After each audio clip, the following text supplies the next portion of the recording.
सबसे पहले हम भीड़ में फंसे भारत का एक धक्का मुक्की वाला विश्लेषण करेंगे। इस वक्त देश की ज्यादातर ट्रेनों में, बसों में और सड़कों पर सिर्फ और सिर्फ भीड़ है, और यह भीड़ ऐसी है कि हमारा देश अब इस भीड़ में बुरी तरह से फंस चुका है।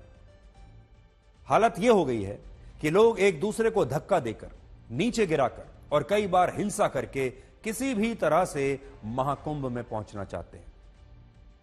पश्चिम बंगाल, बिहार, झारखंड, मध्य प्रदेश, राजस्थान, महाराष्ट्र, गुजरात और दिल्ली जैसे राज्यों में इस भीड़ के कारण पूरी तरह से अफरा तफरी का माहौल है। आप रेलवे स्टेशन चले जाइए, बस अड्डे पर चले जाइए, सड़कों पर चले जाइए। इनमें भी नई दिल्ली रेलवे स्टेशन पर भगदड़ मचने से आपको याद होगा 18 लोगों की मौत हो चुकी है, जिनमें 11 महिलाएं हैं और 5 बच्चे हैं। दुख की बात यह है कि जिस भीड़ ने इन लोगों को कुचलकर मार डाला, उस भीड़ को इस बात का एहसास तक नहीं है, और रेलवे स्टेशन पर अब भी हजारों लोगों की भीड़ ऐसे ही जमा है। ये जो लोग 18 लोग थे जिनकी सांसें रुक गई, एक दिन के लिए ये हेडलाइन जरूर बने, लेकिन उसके बाद यही भीड़ सब कुछ भुलाकर आगे बढ़ गई। और ऐसा अनुमान है कि जिस वक्त हम आपको यह खबर दिखा रहे हैं, उस समय भी देश भर के रेलवे स्टेशनों पर 10 से 15 लाख लोग प्रयागराज जाने के लिए संघर्ष कर रहे हैं, लाइन में लगे हुए हैं। और लगभग 7 से 8 लाख लोग इस समय भी प्रयागराज जाने वाले हाईवेज और सड़कों पर भीषण ट्रैफिक जैम में फंसे हुए हैं। आप यहां जाकर देखिए, आपको ऐसा लगेगा जैसे पूरा की पूरा देश इस समय एक जैम में फंसा हुआ है या भीड़ में फंस कर रह गया है। एक कड़वा सच यह भी है कि हमारी सरकारें और हमारी व्यवस्था इस भीड़ को नियंत्रित करने में नाकाम रहे। अब बहुत सारे लोग ये कहते हैं कि भीड़ ही इतनी है कि इसे कैसे कंट्रोल किया जाए। इसमें कोई भी व्यवस्था कम पड़ जाएगी, कितना भी इंफ्रास्ट्रक्चर कम पड़ जाएगा, कितना भी बड़ा रेलवे स्टेशन बना लीजिए, कितना भी बड़ा बस अड्डा बना लीजिए, कितनी भी बड़ी बड़ी चौड़ी चौड़ी सड़कें बना लीजिए, इस भीड़ के सामने वो सब छोटा पड़ जाएगा। नई दिल्ली रेलवे स्टेशन पर भगदड़ की जो घटना हुई, उसका एक बड़ा कारण यह था कि प्रशासन ने भीड़ के नियंत्रण के लिए कोई कंट्रोल रूम बनाया ही नहीं था। और इसी तरह की चूक 29 जनवरी को भी हुई थी, जब महाकुंभ का प्रशासन भीड़ को कंट्रोल करने में नाकाम रहा और 30 लोगों की वहां पर भी मौत हो गई। वो 30 लोग कौन थे, आपको उनके नाम भी याद नहीं होंगे। ये 18 लोग कौन थे जो नई दिल्ली रेलवे स्टेशन में जिन्होंने दम तोड़ दिया, उनके नाम भी आपको याद नहीं रहेंगे। और एक दिन के लिए ये लोग हेडलाइन बनते हैं, इन पर एक विश्लेषण होता है, अखबार वाले लिखते हैं, और फिर ये भीड़ जो है वो आगे बढ़ जाती है। आज एक बड़ा सवाल यह है कि क्या हमारे देश की मौजूदा व्यवस्था भारत की इस भयंकर भीड़ का बोझ सह सकती है। पिछले 75 वर्षों में भारत की आबादी 36 करोड़ से बढ़कर 145 करोड़ हो चुकी है।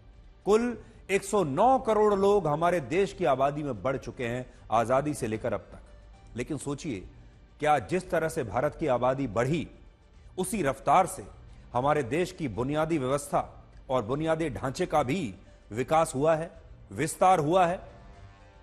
वर्ष 1951 में जब भारत की कुल आबादी 36 करोड़ थी, तब पूरे भारत में 6000 रेलवे स्टेशन थे। इन आंकड़ों को जरा ध्यान से देखिएगा आज आप।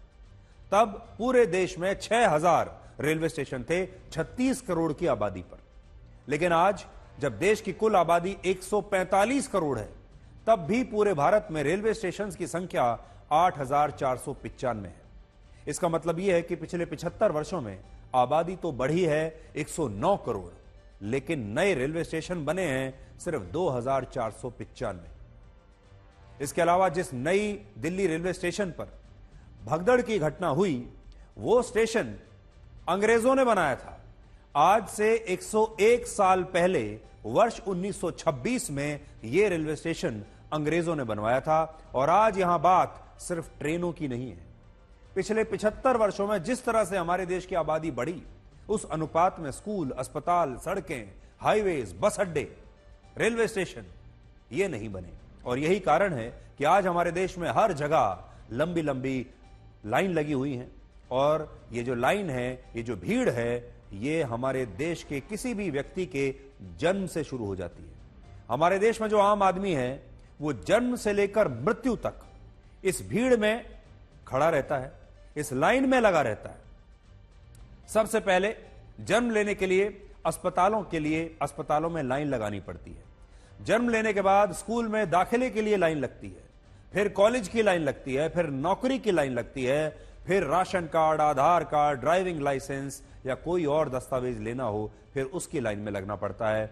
और अगर आपको किसी तीर्थ यात्रा पर जाना है, मंदिर जाना है, उसके लिए भी आपको भीड़ का हिस्सा बनना होता है। और जब व्यक्ति की मृत्यु होती है तो अंतिम संस्कार के लिए भी हमारे देश में एक लंबी लाइन होती है।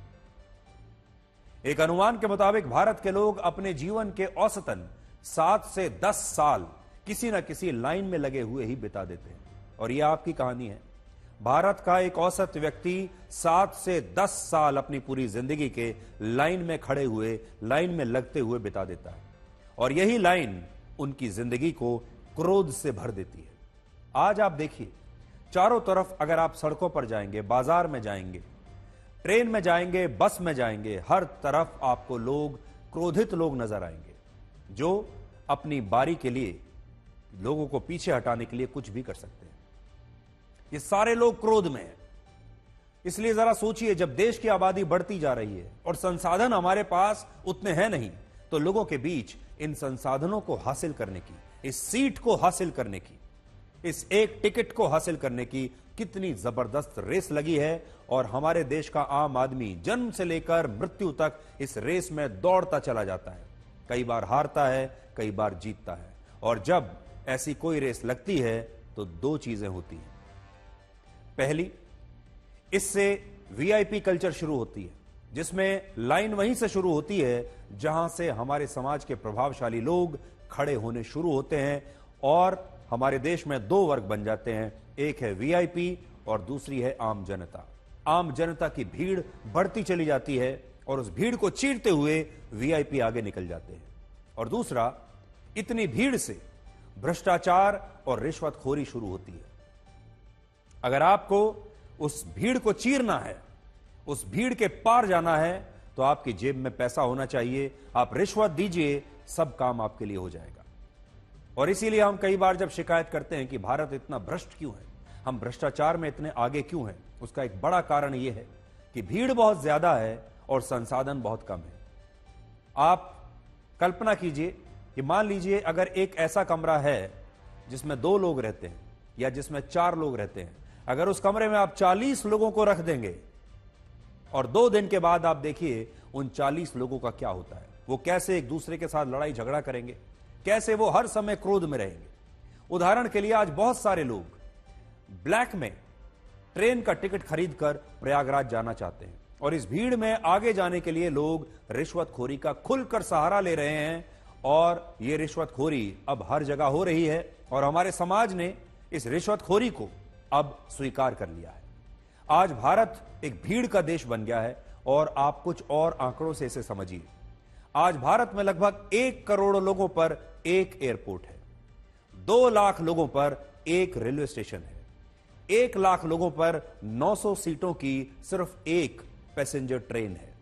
हर साल 30 करोड़ लोग हमारे देश में ट्रेन का टिकट खरीदने के लिए लंबी लंबी लाइनों में लगते हैं। 30 करोड़ लोग, 10,000 लोगों पर 70 सीटों की सिर्फ एक सरकारी बस है, 5,500 लोगों पर एक एटीएम है, 1 करोड़ लोगों पर एक हिल स्टेशन है। और इसीलिए आपने देखा होगा आजकल अगर आप हिल स्टेशन पर भी जाएंगे तो वहां भी लंबा लंबा जैम है और जबरदस्त भीड़ है।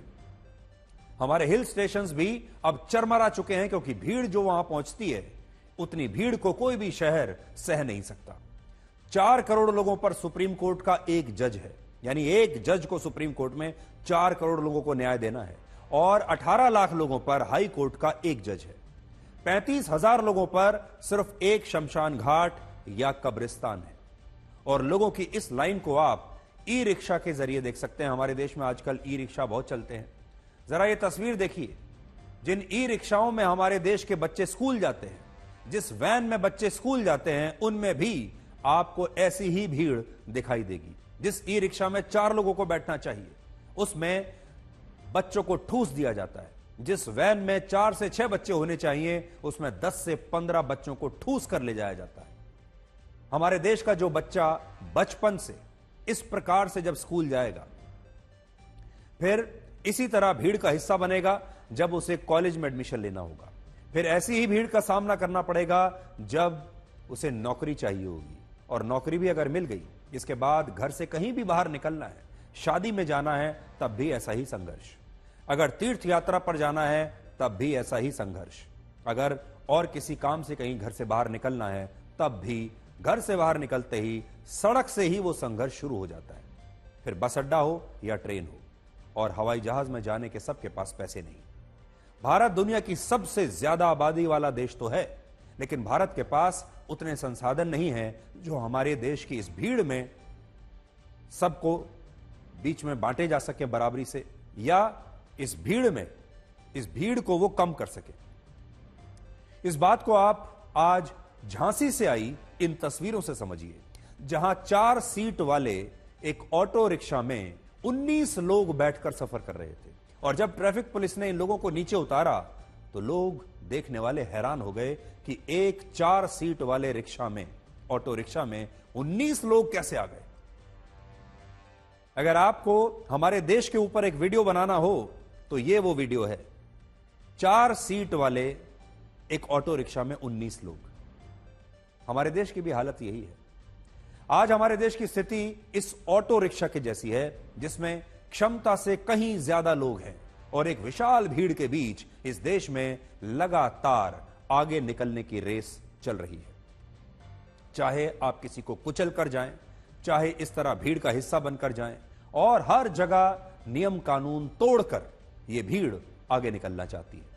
बड़ी बात यह है कि जब यह भीड़ ज्वालामुखी बन जाती है, तब भगदड़ जैसी दर्दनाक घटनाएं होती हैं, और इन घटनाओं को भी हमारा देश बहुत जल्दी भूल जाता है। और इस बात को आप आज इन 2 तस्वीरों से समझिए। इनमें एक तस्वीर महाकुंभ के संगम क्षेत्र की है, और दूसरी तस्वीर है हमारे देश की राजधानी नई दिल्ली रेलवे स्टेशन की। ये वो 2 स्थान हैं जहां भीड़ के कारण भगदड़ मचने से कई लोगों की मौत हो चुकी है, लेकिन इन दुर्घटनाओं के बावजूद आज भी यहां भीड़ में कोई कमी नहीं है। भीड़ इस प्रकार से है जैसे कुछ हुआ ही नहीं। इस भीड़ को कुछ याद नहीं कि जहां ये खड़े हैं, उस जमीन पर, उसी जगह पर न जाने कितने लोगों ने अभी कुछ घंटों पहले दम तोड़ा है, कुछ हफ्तों पहले दम तोड़ा है। अनुमान है कि नई दिल्ली रेलवे स्टेशन पर अब भी हर दिन 30 से 35 हजार लोग प्रयागराज जाने के लिए पहुंच रहे हैं, और हर दिन 7,000 जनरल टिकट्स की बिक्री ट्रेन के लिए हो रही है। बिहार, मध्य प्रदेश और पश्चिम बंगाल जैसे राज्यों में बहुत सारे लोग बिना टिकट के ही तीर्थ यात्रा करने के लिए प्रयागराज जा रहे हैं। ये बिना टिकट के ही वहां जाकर पुण्य कमाना चाहते हैं, और बहुत सारे लोग तो ऐसे हैं जिन्हें यह पता ही नहीं है कि ट्रेन में बैठने के लिए टिकट की आवश्यकता होती है। आज एक टिकट चेकर ने कुछ लोगों को बिना टिकट के पकड़ लिया, उनमें से ज्यादातर महिलाएं हैं।